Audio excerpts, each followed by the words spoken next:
Welcome to the Coffee Journeys show, hosted by me, Piotr Zagorowski, author of the Coffee Journeys blog. In this show, I'll be sharing my journey from being a technical person to a leader and discussing topics such as leadership, technology, and intentional living. I'll be sharing my unique perspective and insights and offering guidance on how to develop the skills and mindset needed to succeed in today's world. Whether you're an aspiring leader, a technology enthusiast, or simply looking to learn more about the world around you, this podcast is for you. So, join me for the engaging and thought-provoking conversations on leadership, technology, and intentional living on the Coffee Journeys show. Remote work is excellent. It has a lot of benefits. It saves time on commute and it helps with life and work balance. And it's been important, especially recently. It limits your exposure during seasonal flu outbreaks, or for that matter, any flu outbreaks. Technology, team agreements, and procedures can help with day-to-day operations, but nothing will replace face-to-face communication.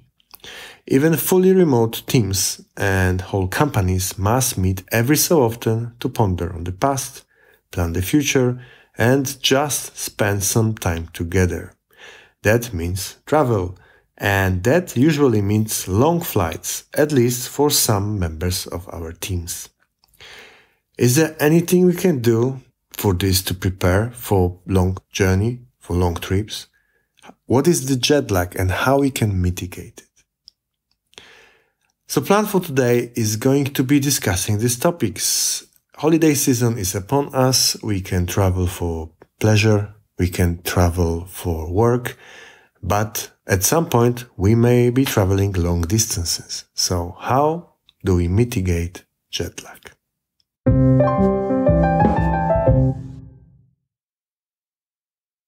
Some people will still argue this fact, but the Earth is round and it rotates around the Sun.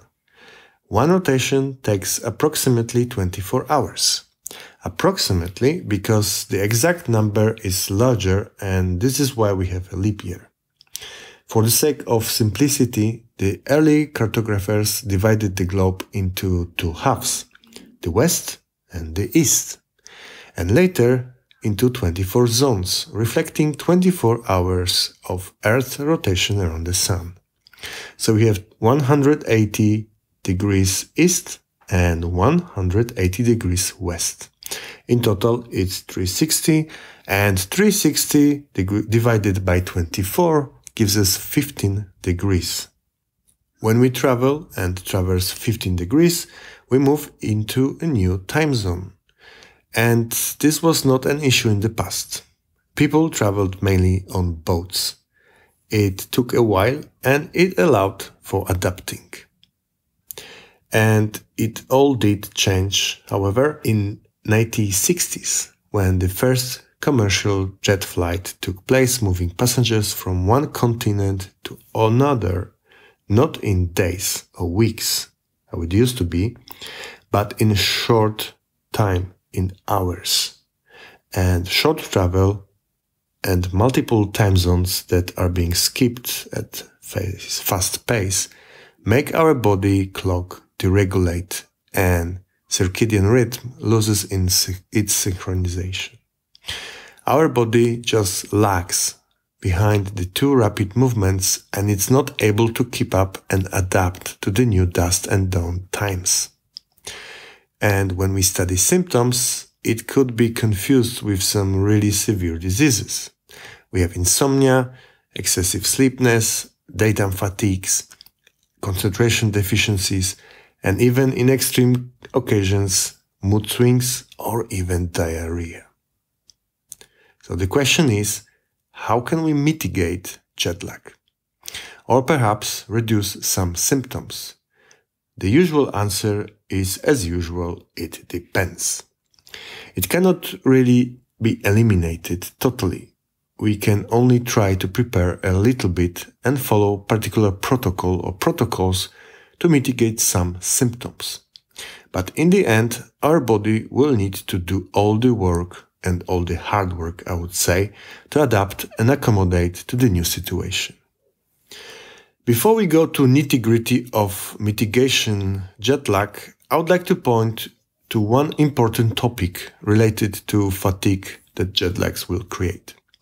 We should prepare the usual stuff, packing, making sure that we have all needed documents, reservations, and so on, and put everything on autopilot.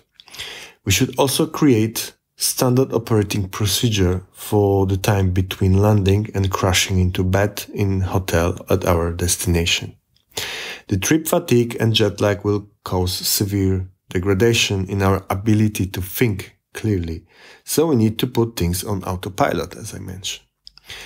We make it a habit by creating a sequence of action every time we travel. For example, check if you take all your belongings with you. Simple and easy. Have a usual place for typical items. A phone, for example, goes to one pocket, passport goes to another pocket, and so on. Have your itinerary ready to answer the questions from border control officers. Next, order the taxi to the hotel, and so on. A great way of taking care of your standard operating procedure is template function.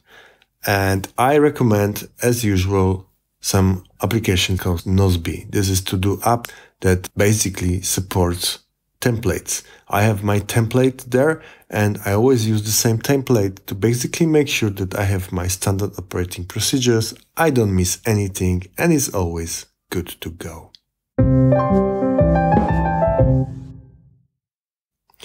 Regarding jet lag itself, there is minimal amount of things we can do before actual trip.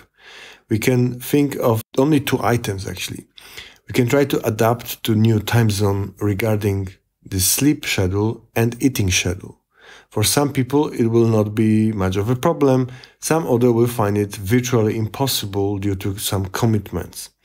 I usually do nothing in this matter, to be honest.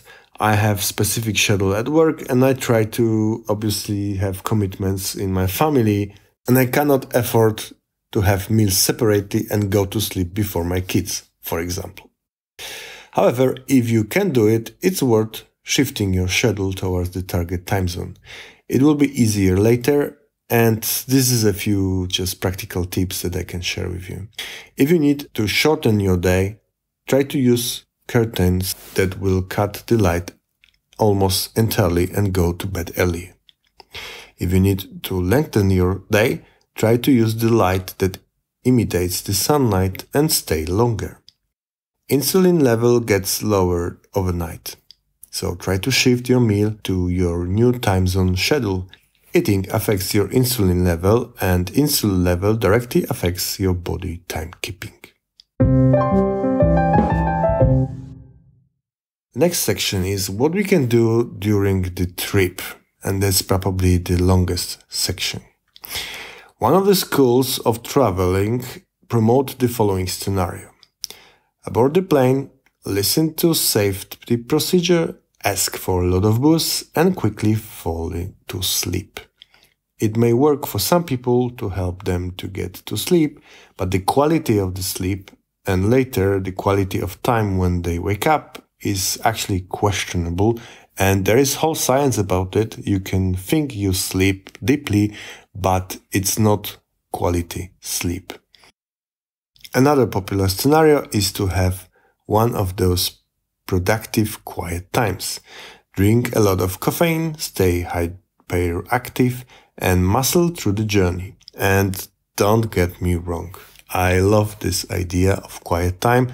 I love to have a good read and listen to stuff that I usually don't have time for. And at some point it becomes problematic to stay focused, so the natural instinct is to have extra dose of caffeine intake, of course.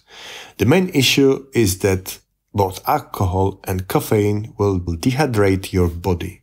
Alcohol will deregulate your heartbeats as well, and it will affect your situational awareness, obviously. Caffeine will work temporarily and will make the overall process of jet lag recovery even longer and more painful later. So, what should we do? We should actually drink, but instead of caffeine or alcohol, we should drink plenty of water. The air conditioning in the aircraft makes the air very dry. We sit there for hours, and this position and the length of journey add to tiredness and fatigue. Also, if we already have good coffee at the airport, the result is that we very quickly get dehydrated. It may cause irritation and headaches and magnify fatigue. So, the general rule that I found on the interwebs is this: 1 liter of water for every 3 hours of flight. In other words, 230 milliliters, so it's like 1 glass per flight hour. So if you fly 8 hours, we should drink not less than 2 liters of water. There's another good tip on how to check your body hydration. Drying skin, and the best place to check is the tip of your elbow. If this is becoming dry, white and scrumbly, you should ask for a bottle of water and drink it. So, what should we eat, and do we need to eat? The food quality in the majority of the airlines is, I would say, poor. It's not quality food, basically. And I don't mean it will cause food poisoning, but it's far from being healthy. It usually is served at a time when it suits the flight schedule, not your trip schedule, and so on and so on. The best idea that I implemented recently is to skip the meals altogether. I know it sounds harsh, but it actually works. I usually have some healthy snacks like energy bars, and I stick to drink a lot of water and juices. Next step, you made it. So how do we mitigate jet lag after the trip? The long and exhausting flight is over. So what can we do to make sure that recovery from jet lag will be somehow easier? There's few things we can do. We are sitting for hours and our body, although exhausted, craves some moves. You don't need to run a marathon, but some running or jogging may actually help. I usually go very fast through the airport itself, straight after the flight. It also helps me to be the first to passport control and customs, and in general shortens the time needed to go to bed. If you are a runner, you can just go for a little run or just jog or even for like walk. Basically stretch your leg and try to get some move. Next, I cover eating in the pre-trip preparation section, and it's good to finish your long day with healthy, easy digestible food. I usually skip the meals served during the flight, so by the time I reach the hotel, I'm actually quite hungry. But even if you do not feel super hungry, it is good to eat a light dinner. The whole point is to help your body to reset your clock, as we mentioned in the very beginning. And it included an eating schedule, so this will help to regulate the insulin level, which directly affects the timekeeping machinery of your body. And finally, I would like to touch on the recovery time. So, how long will it take to fully recover? I tried to do a bit of research on this topic, but as usual, the answer is it depends. My experience is that it will take 1 day per hour of the time difference. So if I travel to Vancouver, let's say, which is 8 hours ahead of London, I will need 8 days. Yes, 8 days to recover. And it's long time, I know, but this is my experience and this is experience of the people I talk. To be fully operational and fully recovered, I will need 8 days if you travel to West Coast. It's worth keeping in mind, and it's fine if you feel fatigue and you are not 100% efficient for more than a week. We live in a world where everyone pretends to be a superhuman trying to attend all meetings and be super productive the very next day or even the same day after a red-eye trip. It is a lie and simply a myth of time management. Let's take it easy on our bodies and make sure we still enjoy traveling, even when we are still yawning after the long trip. To summarize, these coffee journeys, which may be long journey. The Earth is round. When we fly long distances, we traverse a few time zones. Our internal clock does not keep up on this new sunset and dawn schedules, and it causes jet lag. We cannot really eliminate it, but we can mitigate jet lag by trying to adapt to the new schedule. During the trip, we should avoid drinking caffeine and alcohol. We should drink plenty of water instead. The key to helping our body to adapt to the new time is to adjust to new eating schedule. After a long time of sitting, we should move. This is true not only for flying, but for any other long time of sitting. And finally, it takes a long time to recover. Allow for it. Take it easy. Life is not all about work. We should all remember to enjoy travel. I wonder, do you have any of your own protocol to mitigate jet lag? Do you have any experiences with it? Or do you have anything to comment? Let me know. You can hit me on hey@coffeejourneys.blog. And this is all I have for you today. I value feedback a lot. That's why I ask you to review my podcast in your favorite podcasting platform and give it as many stars as you think it deserves. By doing so, this podcast is going to be more visible and I can reach more people to provide value. And before you go, if you would like to join the community of people who are determined to help each other and grow together, join my newsletter at coffeejourneys.blog/newsletter. Thanks for tuning in today, and until next time, have a great